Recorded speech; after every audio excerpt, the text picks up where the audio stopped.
Welcome to the third quarter 2025 Stanley Black & Decker earnings conference call. My name is Shannon, and I will be your operator for today's call. At this time, all participants are on a listen-only mode. Later, we will conduct a question-and-answer session. Please note that this conference is being recorded. I will now turn the call over to Vice President of Investor Relations, Michael Worley. Mr. Worley, you may begin. Thank you, Shannon. Good morning, everyone, and thanks for joining us for our third quarter call. With us today are Chris Nelson, President and CEO, and Pat Hallinan, EVP and CFO. Our earnings release, which was issued earlier this morning, and a supplemental presentation, which we will refer to, are available on the IR section of our website. A replay of today's webcast will also be available beginning around 11 a.m. Eastern Time. This morning, Chris and Pat will review our third quarter results and various other matters, followed by a Q&A session. During today's call, we will be making some forward-looking statements based on our current views. Such statements are based on assumptions of future events that may not prove to be accurate, and as such, they involve risk and uncertainty. It's therefore possible that actual results may materially differ from any forward-looking statements that we might make today. We direct you to the cautionary statements in the 8-K that we filed with our press release and in our most recent 34 Act filing. Additionally, we may also reference non-GAAP financial measures during the call. For applicable reconciliations to the related GAAP financial measure and additional information, please refer to the appendix of the supplemental presentation and the corresponding press release, which are available on our website under the IR section. I'll now turn the call over to our President and CEO, Chris Nelson. Thank you, Michael, and good morning, everyone. I am honored and energized to be leading Stanley Black & Decker as we embark on our next chapter of growth. Since joining the team over 2 years ago, we have focused our businesses on where we want to compete, the end users we want to serve, and the markets where we can be a leader. This work has been about being more selective so that we invest our resources in the places where we see the most significant opportunities and greatest ROI for our businesses. We show up every day for our customers and end users to deliver what they need when they need it. Through everything we do, this will continue to be our North Star. Over the last few years of transformation, Stanley Black & Decker has solidified our foundation and sharpened our focus. I am proud of the dedication and collective effort that our team of approximately 48,000 employees strong has contributed to get us here. Our ambition is to build a world-class, branded industrial company by solving our end users' most pressing and complex challenges. We go to market with a portfolio of iconic brands, and innovation is in our DNA. We have strong connections with customers and end users, and our brands open doors and afford access to opportunities in geographies around the world. These foundational attributes, combined with the renewed focus achieved through our transformation, have positioned us to win across industries poised for long-term growth. Stanley Black & Decker has made tremendous progress towards the objectives we established at the outset of our strategic transformation. We achieved these results despite a rapidly shifting operating environment, evolving consumer demand dynamics, and trade policy fluctuations. With the operational proficiency and agility we have developed through our strategic transformation, we can now serve our customers and end users more effectively and efficiently. With a strong foundation firmly in place, and with a significantly simplified and focused business, we believe our future success will now be determined by how effectively we execute our strategy. This presents us with the compelling opportunity to deliver attractive returns for our investors while benefiting all stakeholders. As we look forward, we are on track to successfully deliver the $2 billion cost reduction targeted when we began our transformation over 3 years ago by year-end 2025. Our next priority is to achieve 35% adjusted gross margin while further strengthening our balance sheet. We will build on our capabilities and strong financial foundation as we execute our 3 strategic imperatives: activating our brands with purpose, driving operational excellence, and accelerating innovation.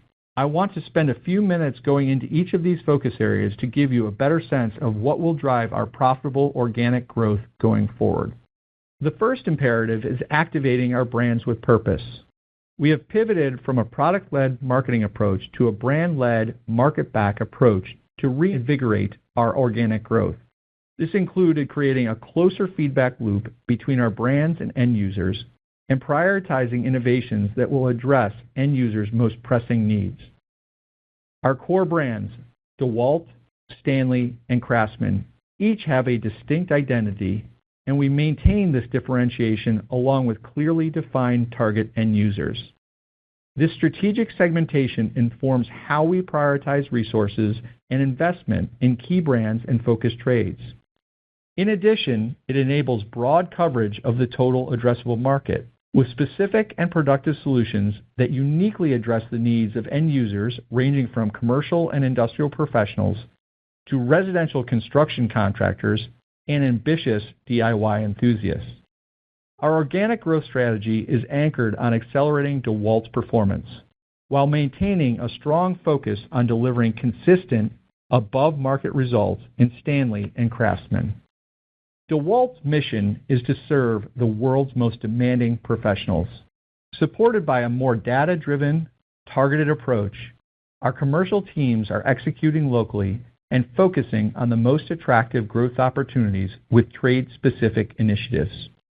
To amplify our presence with professional end users on and off the job site, we have added nearly 600 trade specialists and field resources to our team over the last 2 years, and these investments typically show a payback within 12 months of each hire.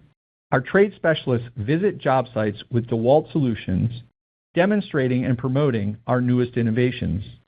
They also gather valuable end-user insights to drive future product development priorities. In addition, as part of our Grow the Trades program, we are investing to support the training of new tradespeople and upskilling of established professionals. These initiatives are driving continued organic growth for DeWalt. Our results are informing and guiding future investments in real time and ensure our resources are deployed to the best prospects for accelerated growth. In addition, these initiatives are building DeWalt brand ambassadorship along the way. We rigorously track metrics from commercial activation to operational execution, with all efforts laddering up to our strategic vision. As a result of these efforts, positive momentum is also beginning to emerge from the international Stanley brand vitalization effort.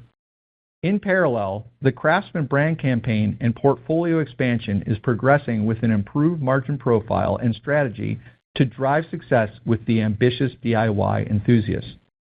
Our next imperative is driving operational excellence. While it all starts with activating our brands with purpose, equally vital to our success is our commitment to operational excellence and continuous improvement. As we move beyond the transformation, we are executing with a lean-based operating system to deliver annual productivity gains, which we expect will contribute to both margin expansion and firepower for accelerated growth investments. Operational excellence also extends to our distribution network.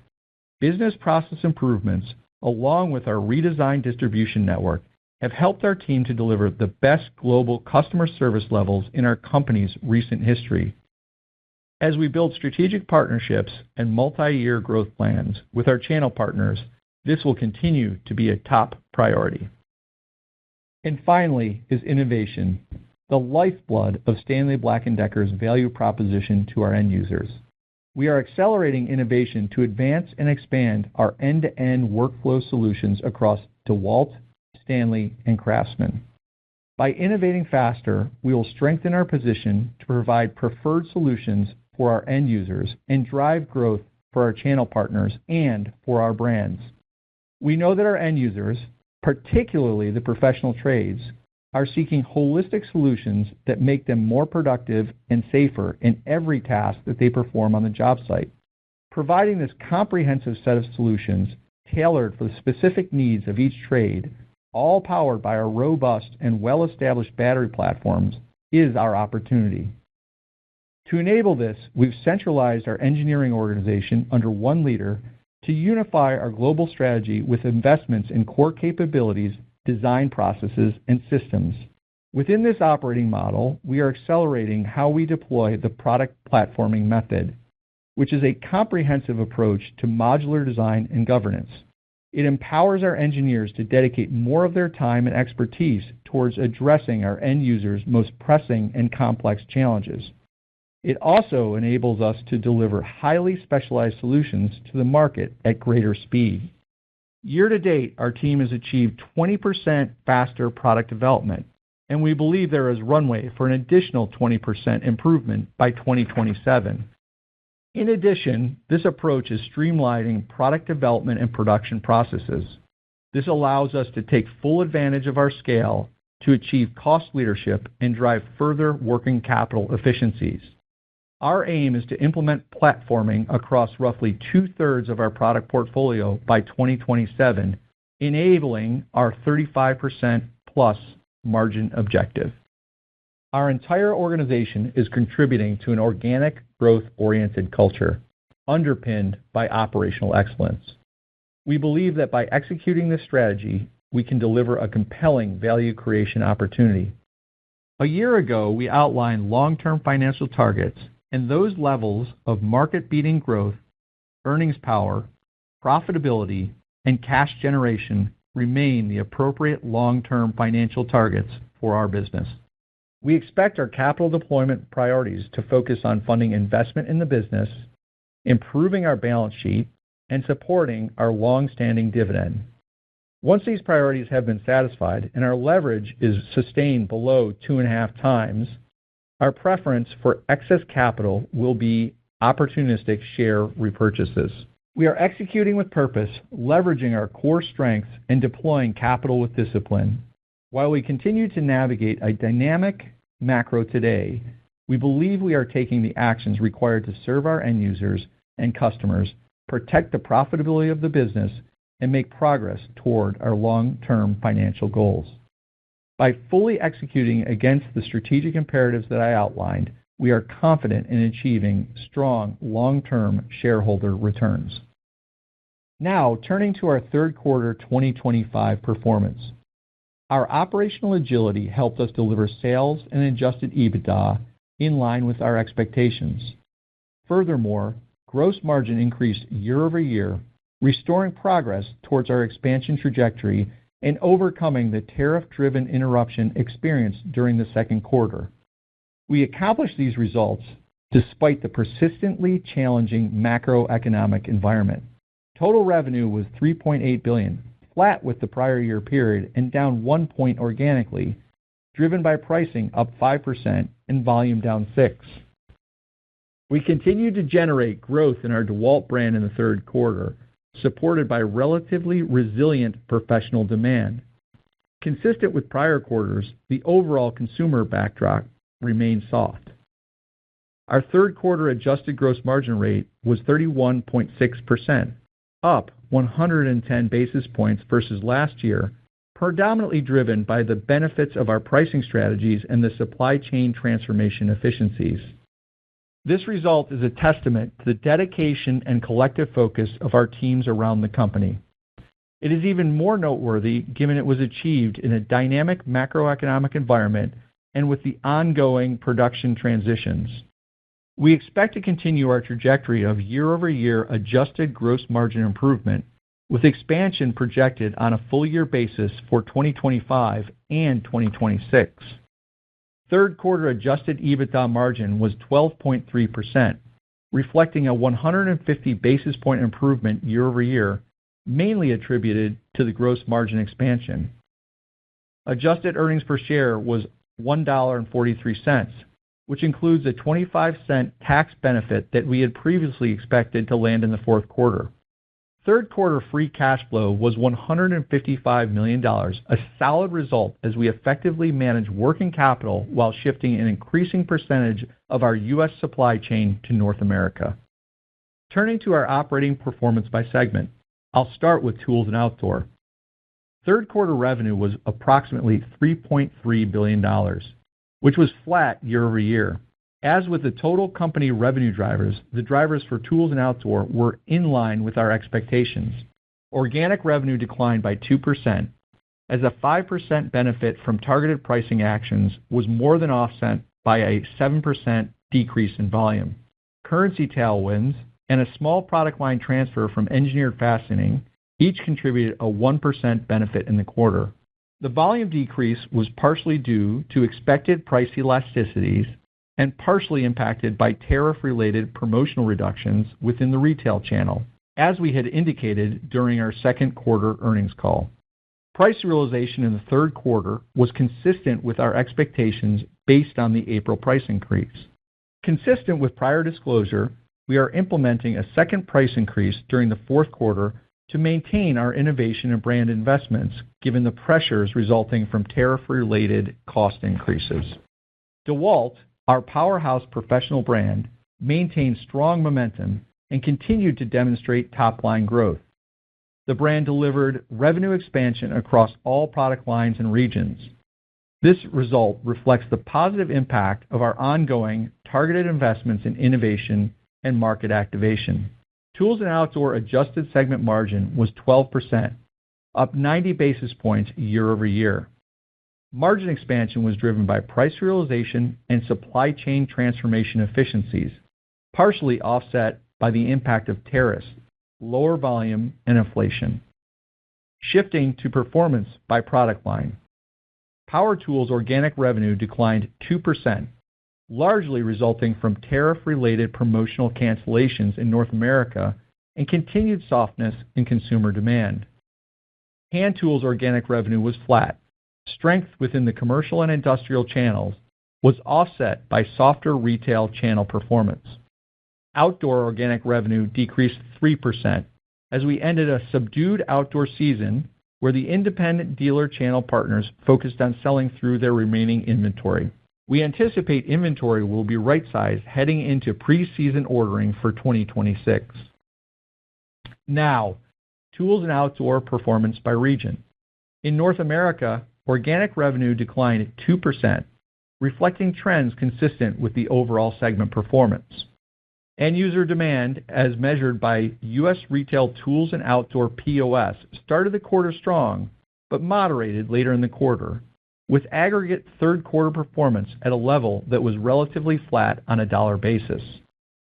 In Europe, organic revenue was flat. Growth in the UK and key investment markets, including Central and Eastern Europe, was offset by softer market conditions in France and Germany. The rest of world organic revenue declined 1%, primarily due to pockets of market softness in Asia. Turning to Engineered Fastening, third quarter revenue grew 3% on a reported basis and 5% organically as compared to the prior year. Revenue growth was comprised of a 4% volume increase, a 1% price benefit, and a 1% contribution from currency. This was partially offset by a 3% headwind from the previously disclosed product line transfer to the Tools and Outdoor segment. The aerospace business continued its strong trajectory, achieving over 25% organic growth, propelled by robust demand for fasteners and fittings. This business maintained its exceptional year-over-year and sequential top-line growth, supported by a solid backlog. The automotive business delivered low single-digit organic growth, reflecting a stronger than anticipated automotive market during the quarter. General industrial fasteners organic revenue declined by mid-single digits. Adjusted segment margin for Engineered Fastening was 12.8%, which reflects elevated production costs in relation to a tough prior year comparable. On a sequential basis, adjusted segment margin expanded by 200 basis points versus the second quarter, reflecting improvements in the automotive market. Overall, our teams delivered results in line with expectations through disciplined execution, targeted pricing strategies, and a continued optimization of our supply chain. A solid quarter in a trying environment, with significant credit to the global Stanley Black & Decker team. Together, we all continue to make meaningful progress on what is within our control. Thank you to our team around the world for all your hard work and the dedication you display every day to our customers and end users. I will now pass the call to Pat to discuss progress we achieved on key performance metrics and to outline our latest 2025 planning assumptions. Thank you, Chris, and good morning to everyone joining us today. I'm going to start by diving deeper into our gross margin performance. In the third quarter, the company achieved adjusted gross margin of 31.6%, representing a 110 basis point increase over the same period last year. Our entire organization has prioritized margin expansion, and through the implementation of targeted initiatives, we have achieved tangible year-over-year margin improvement. The improvements have been primarily driven by our disciplined pricing strategies and enhanced supply chain efficiencies. Our targeted initiatives contributed meaningfully to our performance this quarter, though the benefits were partially offset by tariffs, reduced volume, and inflation. Our gross margin trajectory remains firmly positive, reflecting the organization's steadfast dedication to operational excellence.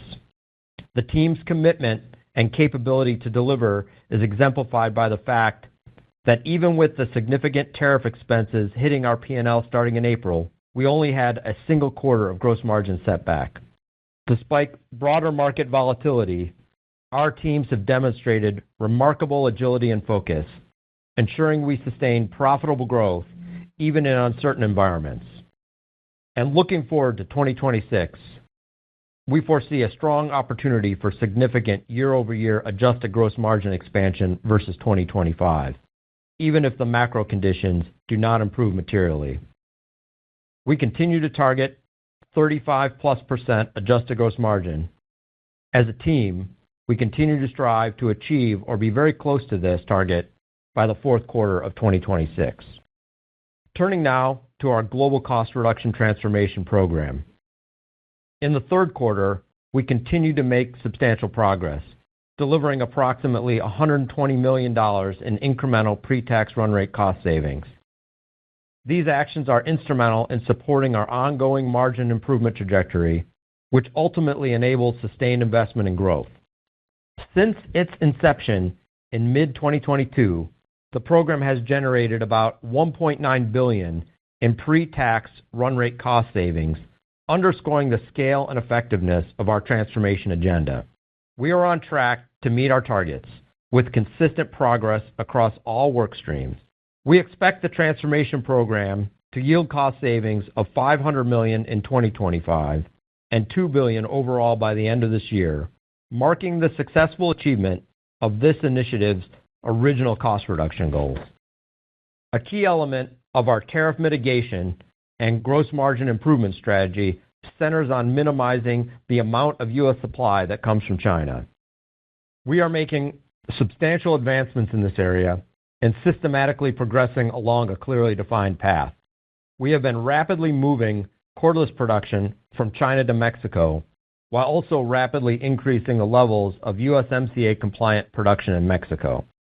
We expect to continue to meet targeted reductions in U.S. goods from China. We plan to reduce from 2024 levels, when approximately 15% of our U.S. supply was sourced from China, to less than 10% by the middle of 2026, and to less than 5% by the end of 2026. These milestones are essential for achieving targeted gross margin objectives and for improving supply chain resiliency. By diversifying our supply chain, we are better positioning our business to navigate evolving trade dynamics, respond to regulatory changes, and deliver operational excellence. Operational excellence via platforming, lean manufacturing, and further fixed cost reductions will remain a top priority beyond 2025. We remain confident in our ability to sustain positive momentum as we move into 2026, and that our focus on disciplined execution will deliver sustainable productivity gains and cost leadership. Annual productivity improvements will serve as the engine to fund investments that drive top-line growth and further our competitive position. The actions we are taking today are foundational to supporting ongoing margin improvement and achieving our long-term adjusted gross margin target of 35+%. Now let's take a look at our planning assumption for 2025. Adjusted earnings per share is expected to be approximately $4.55, a reduction of 10 cents compared to the estimate from last quarter. This revision reflects higher than anticipated production cost, resulting from tariff-related volume softness and supply chain changes. We will correct for these items during the fourth quarter to facilitate achievement of targeted 2026 gross margin improvement, making these headwinds temporary elements of our tariff mitigation response plan. Our earnings outlook for the year reflects an updated GAAP earnings per share range of $2.55 to $2.70. This revision from the previous planning assumption is primarily attributable to $169 million pre-tax non-cash asset impairment charge recorded in the third quarter. Let me provide clarity on these impairment charges. First, updates to our brand prioritization strategy to focus more company resources and investment on DeWalt, Craftsman, and Stanley, which we have discussed many times over the past year, impacted 3 trade names, specifically Lennox, Troy-Bilt, and Irwin. This was the vast majority of the impairment charges. Going forward, we intend to focus our marketing of these specialty brands to specific product categories and regions where they hold their most meaningful market positions and value to end users. Second, we've made a strategic decision to exit most of our non-core legacy corporate venture investments, which resulted in the write-down of certain minority investments in the quarter. Total pre-tax non-GAAP adjustments for the year are estimated to range between $370 to $400 million, primarily related to the supply chain transformation, non-cash asset impairment charges, and other cost actions that will benefit SG&A. We expect approximately 45% of these adjustments to be non-cash as they pertain to the aforementioned trade name impairment charges and write-down of certain minority investments associated with legacy corporate ventures. Now, in regards to the revenue outlook, for the full year, we anticipate total company sales to be flat to down 1% as compared to 2024, most likely at the lower end of this range. Organic revenue is projected to decline in the same zone as the total company, and price realization is expected to be offset by anticipated volume declines. Currency is expected to contribute a positive 1 percentage point, which will be offset by the first quarter comparable impact from the infrastructure divestiture. We expect adjusted gross margins to remain resilient, and based on our current trajectory, we expect to be approaching 31% adjusted gross margin for the full year 2025. To deliver profit and cash in a dynamic environment, we will continue to advance our tariff mitigation and gross margin expansion journeys, and we will manage SG&A thoughtfully relative to expected volumes while preserving growth investments. Looking forward to the fourth quarter, we expect continued year-over-year expansion of adjusted gross margin to around 33% plus or minus 50 basis points. This outlook is supported by our second round of price increases, ongoing benefits from our supply chain transformation, and additional tariff mitigation measures, partially pressured by tariff-related production costs. SG&A as a percentage of sales for both the year and the fourth quarter is planned to be 21% and a fraction, characterized by judicious cost management while protecting strategic growth investments.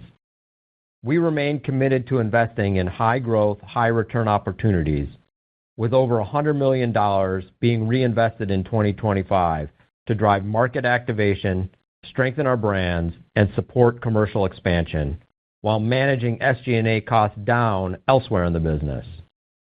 For the full year and fourth quarter, adjusted EBITDA margins are also expected to expand year over year, supported by gross margin improvements and the cost actions we are implementing.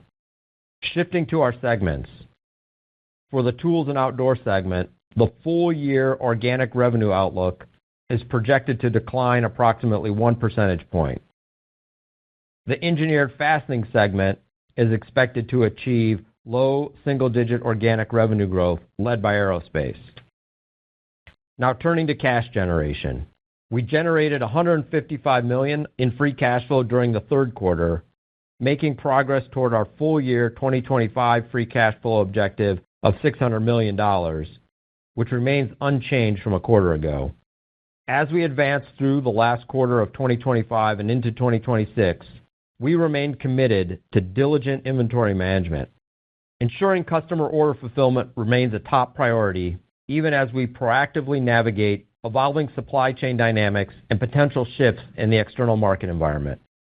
Our capital expenditure outlook for 2025 remains approximately $300 million, in line with previous planning assumptions. On capital allocation, we intend to allocate free cash flow in excess of our dividend toward debt reduction in the near term. Maintaining a strong and resilient balance sheet is a top priority, and we are committed to achieving a net debt to adjusted EBITDA ratio of less than or equal to 2.5 times. Our strategy to reach this leverage objective is to be supported by the proceeds from an asset sale we are targeting within the next 12 months. We continue to anticipate our adjusted tax rate will be approximately 15% for the year. Other modeling assumptions for 2025, as shown here, are generally consistent with the assumptions shared with you in July. For the fourth quarter, we anticipate organic revenue to be flat as price increases are offset by volume pressures stemming from a subdued consumer DIY market.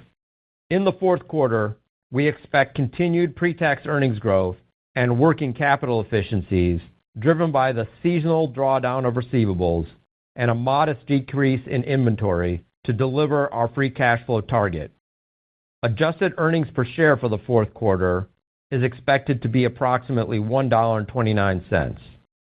We remain optimistic about the long-term growth prospects for our industry and our business. The targets we laid out for you a year ago at our Capital Markets Day remain appropriate for the business and our focus, albeit delayed by roughly a year due to the impact of increased tariffs. Near term, we expect market conditions to remain dynamic and challenging. We will continue to respond decisively through targeted supply chain and SG&A adjustments, underscoring our commitment to meet the needs of our end users and customers while delivering financial result improvement. We continue to focus on enhancing the company's long-term earnings power and strengthening the balance sheet. Thank you, and I will now turn the call back to Chris. Thank you, Pat. We are strengthening our operational resilience on a daily basis. Our disciplined, data-driven approach empowers us to navigate evolving market conditions, seize emerging opportunities, and consistently deliver value to our stakeholders. As Pat outlined, we are continuing to proactively manage factors within our control to facilitate the achievement and advancement of our goals. We believe our outlook for 2025 is balanced given the elevated levels of global uncertainty.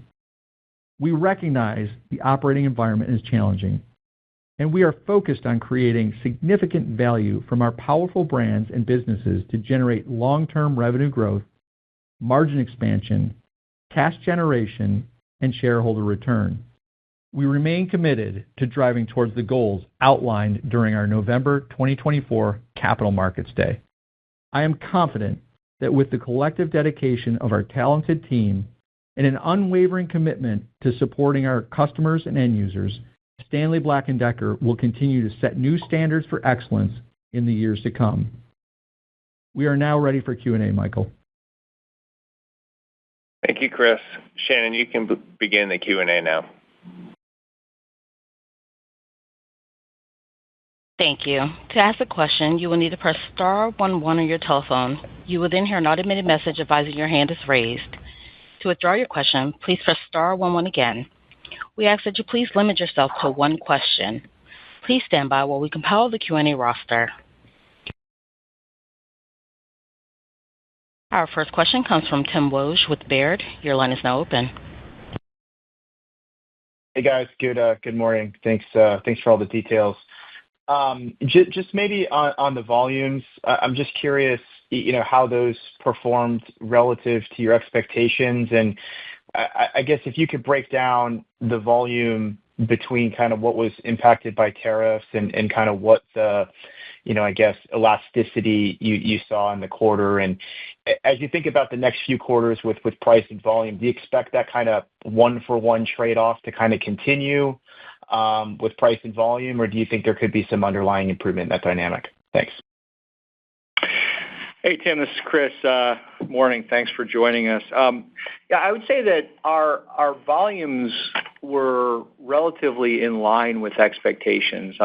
We started the quarter fairly strong, and there was a little bit of tapering towards the end of 3Q, but that really was more due, we believe, to as we had referenced in earlier conversations, a non-standard promotional window. And as we go into Q4, we actually will get back on a more normal promotional calendar. And we're actually very excited about the promotions we have for the holiday season, which, as you know, is important to our business.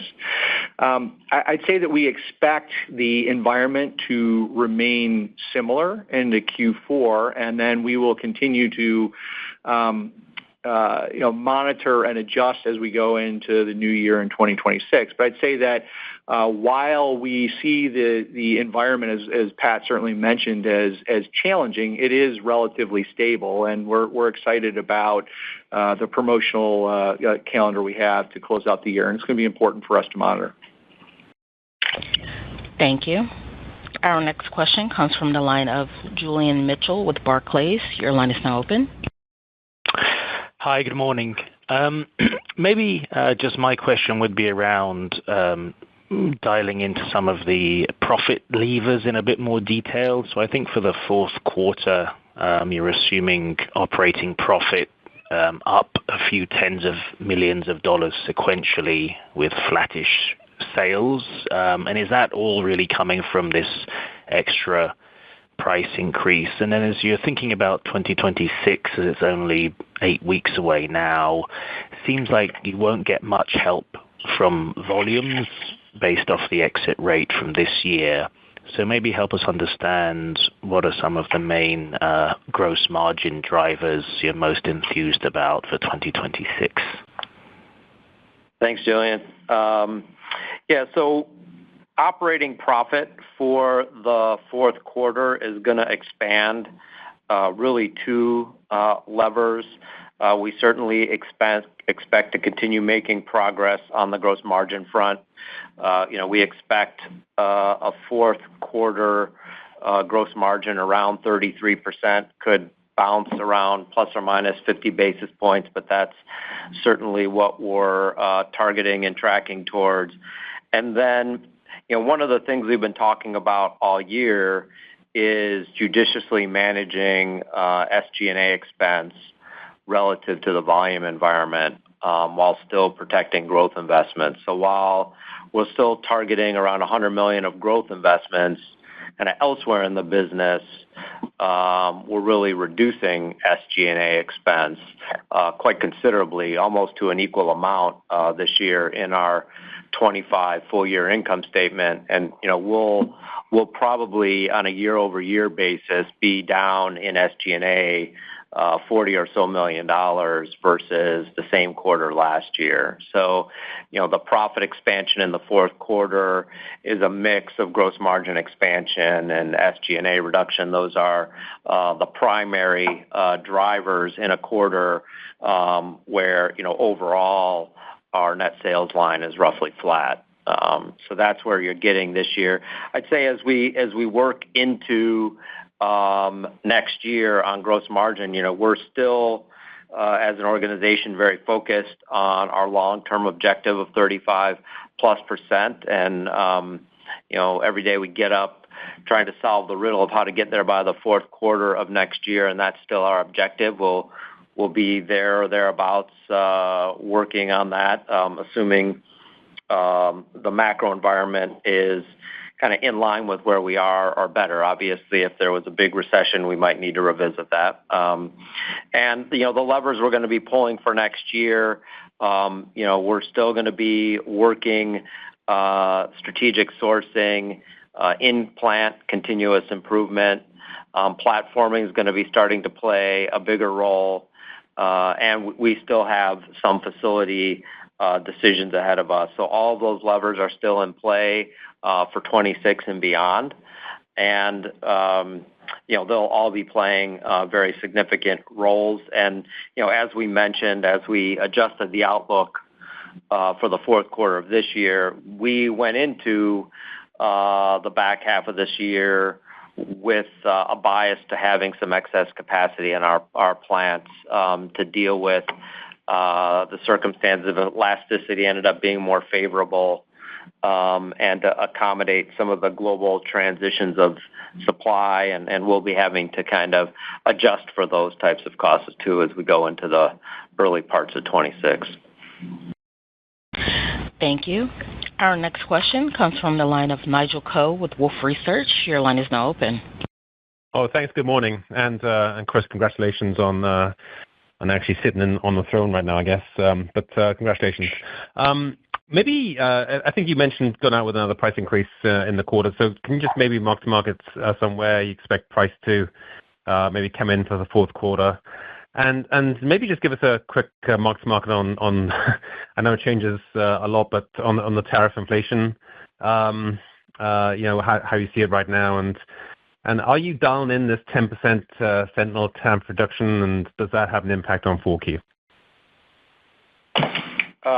Thanks a lot, Nigel. Nice hearing from you. I'll start, and I'll let Pat wrap up. But I would say that the price increase, the second price increase, as I mentioned in my remarks, we're in process right now, and it's going to be in that low single-digit realm that we talked about in previous conversations, and we're on track to that. And we're working with all our channel partners constructively to get that in place, because our goal collectively is to make sure that we do everything and anything we can to minimize what the stress would be on our end users, and therefore, where our real emphasis is driving our production moves and mitigation to reduce our reliance on China imports for U.S. consumption. We've been making significant progress there.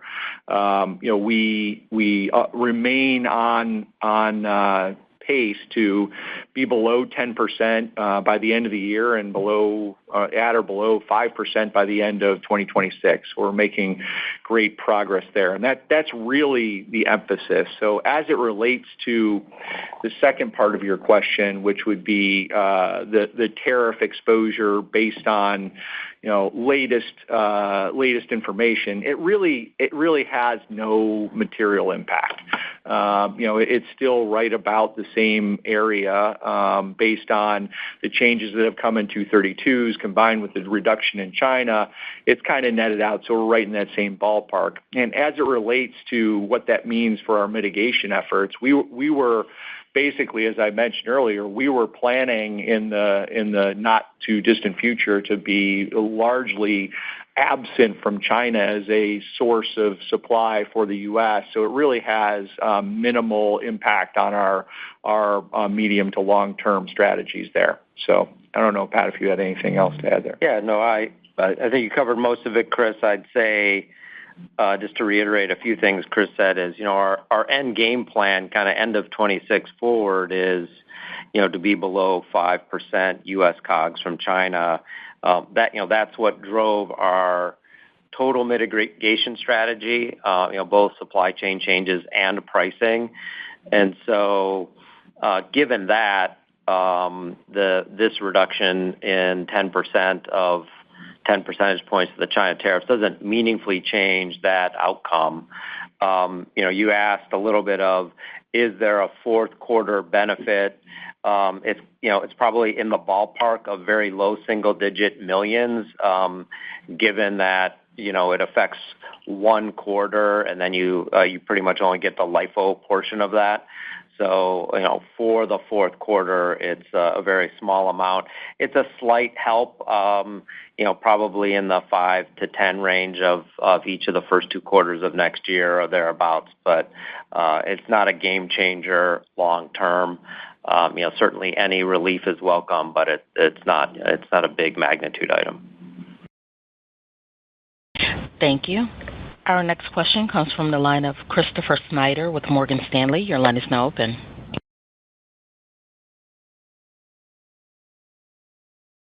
Christopher Snyder, your line is open. Please check your mute button. Sorry about that. I wanted to ask about tools and outdoor top line. So I price this quarter, I think you guys said 5%, but I thought the conversation on the Q2 conference call was for high single-digit price. Maybe that was more of a back half comment than a Q3 comment. So, any color there would be appreciated. And then also, Tools and Outdoor is calling for a better Q4 mark. It seems like maybe flat organic.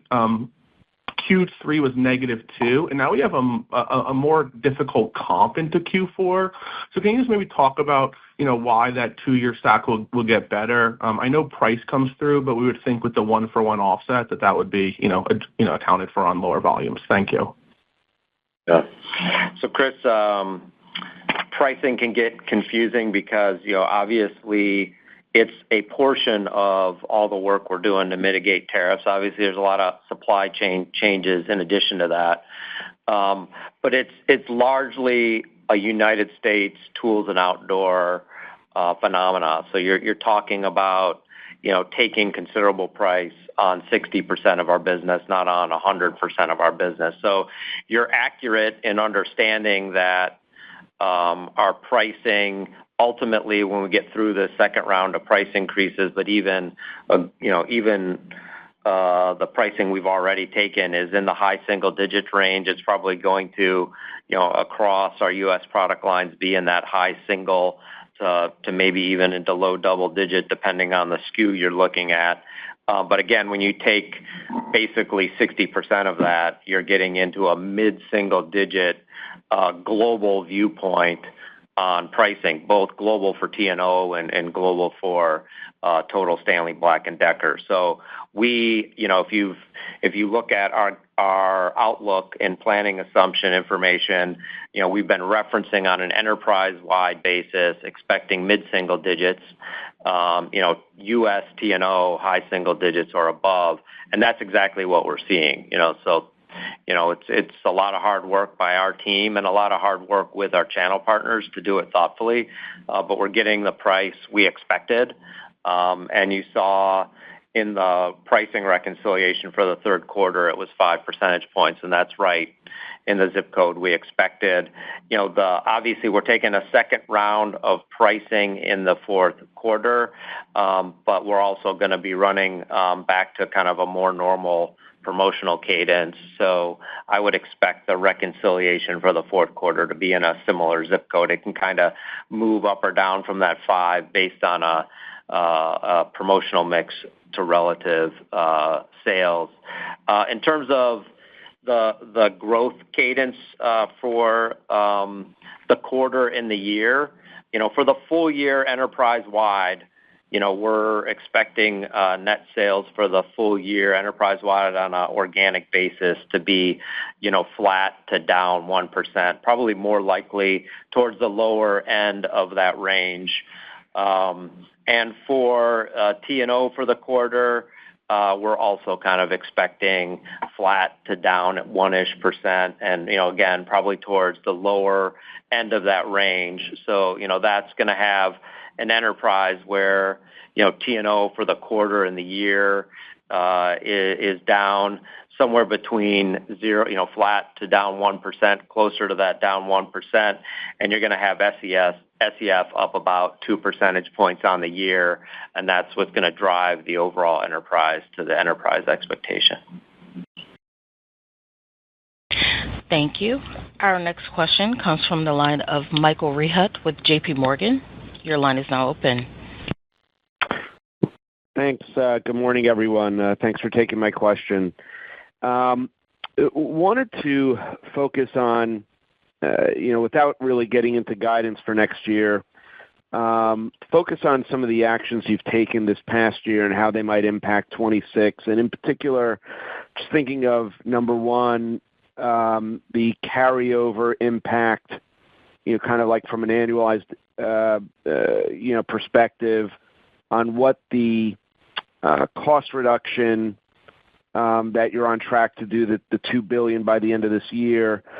What impact on a full annualized basis would that have to benefit 2026, as well as, the movement of supply chain with the China footprint reduction that would ostensibly, as that comes down throughout the year, I would figure have some type of also some type of benefit to cost. Thank you. Yeah. Yeah, Mike. It's a fair question.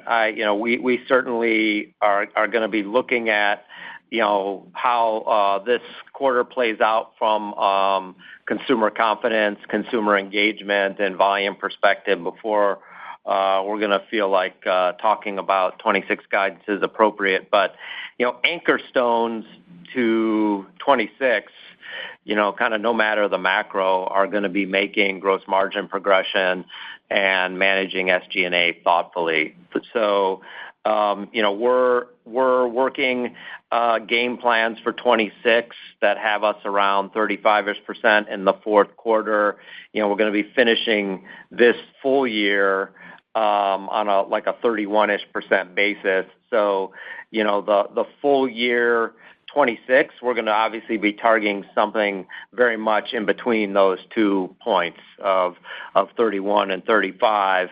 And as I mentioned to the questions Julian was asking, all the levers are still in play. We're going to need to be generating in terms of gross productivity next year, somewhere in the $350-400 million range. That's going to be our rough focus point again, irrespective of the macro, to continue marching on that gross margin path. And then, we're going to be working on a mitigation path of getting, $200-300 million of tariff expense out of the system, via, whether that's, shifting product out of China and or increasing USMCA compliance. So, those are our focus areas. Those are our levers that we're pulling, and we'll continue to kind of manage SG&A in that 21-ish and a fraction range. Again, working to generate growth investments while tightening up the cost structure elsewhere. Thank you. Our next question comes from the line of Adam Baumgarten with Vertical Research Partners. Your line is now open. Hey, good morning, everyone. Just curious how you think your North America power and hand tools volumes compared to the market in the third quarter? Hey, Adam. So I think we're relatively in line with market. I'd say a couple of things. We know DeWalt continues to grow year over year in the absolute terms, and I think that would be pacing the market. We've been seeing more signs of progress, staying in line with market levels with our other 2 core brands. And I think the important thing to understand is that in the short term, with the amount of change that has happened with various responses to tariff policy, pricing, as well as promotional calendars, there's been a lot of volatility in the market. We're going to keep on monitoring and see how things progress, not only as we wrap this year, but going into the next year, into 2026. But I'd say we have been relatively in line with what we think the market would be, and I'd say exceeding what we think the market is with our DeWalt brand. Thank you. Our next question comes from the line of Jonathan Matuszewski with Jefferies. Your line is now open. Oh, great. Good morning, and thanks for taking my question. There's a lot of moving pieces with housing policy for the current administration. I was hoping you could talk to how you see Stanley Black & Decker as a potential beneficiary of some of these proposals to catalyze and unlock dormant housing supply in the future. Thank you. Thanks a lot, Jonathan. Nice hearing from you. Let me start by just saying that, we understand that, and we would say that we don't see any real near-term catalyst right now for that market. So we're focused on making sure we control what we control. We're excited about what we're doing. We're excited the progress we're making in our margin expansion and our product line expansions, and we'll continue driving towards that. And for lack of a better term, we're going to continue to improve based on the actions that we take on the things that we control. And that's what we're concentrating on. And I think that I'm excited about the progress we've been making, and we expect to continue to make along those lines as we go into 2026.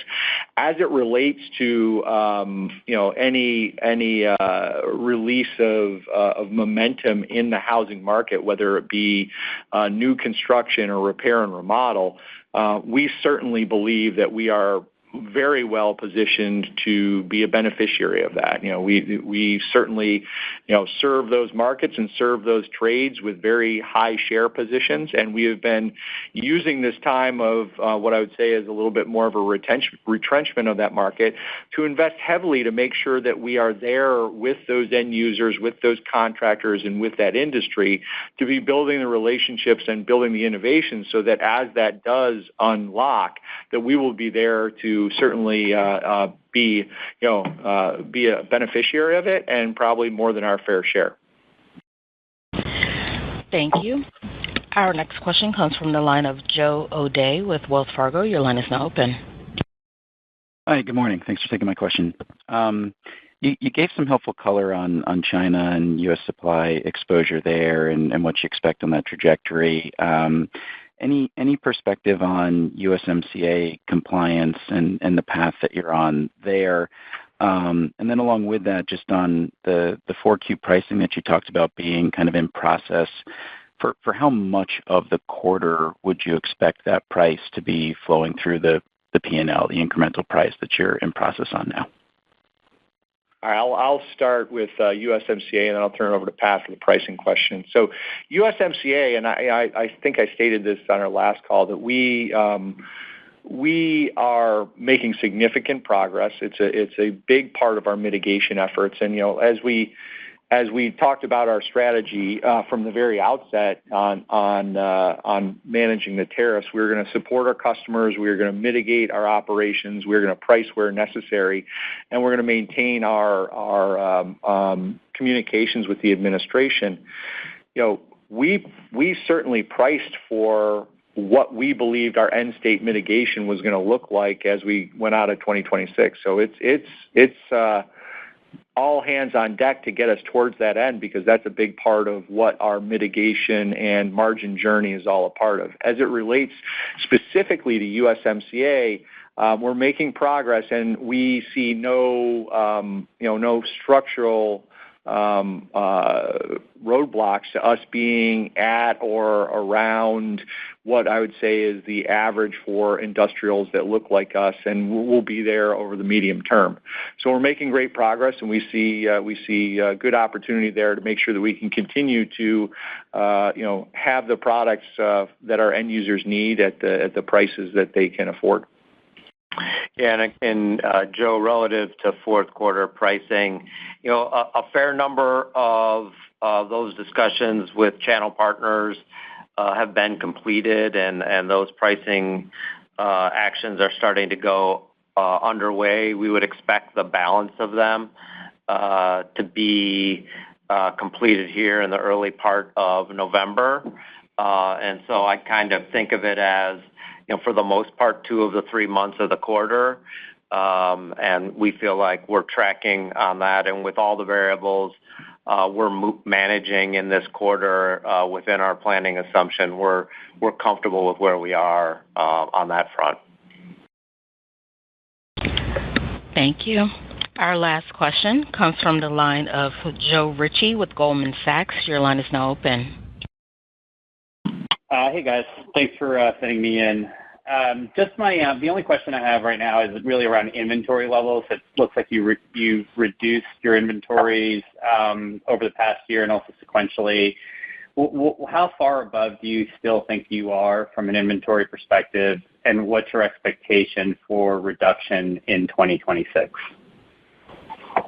Yeah, good questions, Joe. I mean, I think I'd raise it to the topic of cash and then come back to inventory, because we still are in a delevering mode and very focused on generating cash. And obviously we have work to do this quarter. And so we expect the gross margin improvement and the SG&A management I referenced earlier in the Q&A to drive profit expansion in the fourth quarter. And then, we'll be pushing for over $500 million of working capital reduction in the quarter. That's both receivables and inventory. I'd say this whole year, at least to this point in the year, we're a little bit heavier on inventory than we'd like to be. But that is understandable relative to all the supply chain moves we're doing. I mean, obviously, we're taking 15 percentage points of our U.S. COGS and moving them out of China. That ends up requiring some inventory slack in the system, and that's part of our challenge. I'd say for next year, we're probably targeting, at least $200 million. We'd like to be better than that because I think our longer-term opportunity and, in a level at this revenue stage, probably approaches $1 billion of working capital reduction. That's not just kind of on the margin thing. That's leveraging platforming and improving the way we do planning and a whole host of other things that drive inventory. But I still think that that's the opportunity that's out in front of us. But with some of the tariff mitigation that's going to consume the first half to two-thirds of next year, I think a target in the $200 to $300 million range, closer to $2 billion for next year, is probably more appropriate. Thank you. I would now like to turn the call back over to Michael Wherley for closing remarks. Thank you, Shannon. We'd like to thank everyone again for their time and participation on today's call. If you have any further questions, please reach out to me directly. Have a good day. This concludes today's conference call. Thank you for your participation. You may now disconnect.